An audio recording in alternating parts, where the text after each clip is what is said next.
Now, moving on to South Africa, businesses may be forced to shut down due to rapid downfall of the local currency against the US dollar. Business owners claim that they are no longer making profit to be able to continue operations under same conditions. Experts say the government need to improve the regulations to save the economy as millions of people face food insecurity, according to the United Nations. Details of that in this report. Joshua Komaket runs a mobile money and boutique business. He says it is hard to set a price in South Sudan's pounds because the local currency is losing value against the dollar almost hourly. The city council, they wanted money.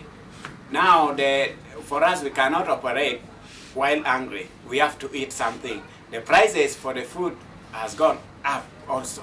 The rent alone also, we are paying in terms of pound, the rent also has gone up now. So what we are getting cannot maintain our business to move on. And most of us, some they are running out of the business. Even me myself, operating the business is now hard. We are almost closing the business. This economic analyst is urging South Sudan's government to make changes to salvage the economy. All the financial practices and principles have not been followed. The government generated revenues through the non-oil revenues or oil revenues have not been channeled to the right direction.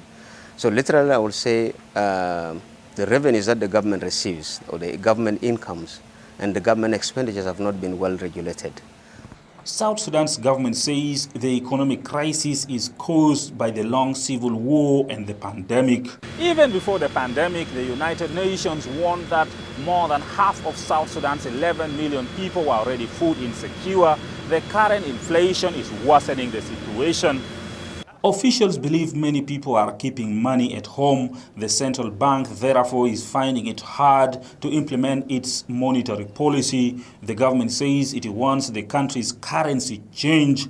That is resulting in a rush by many to get South Sudan's pounds to the market, which is, in turn, worsening inflation. The citizens seems to have lost the trust in the banking institutions in this country because you don't know tomorrow you might go for your currency. We know in the last 2 or 3 years, the banks were unable to give people the money they needed from their accounts.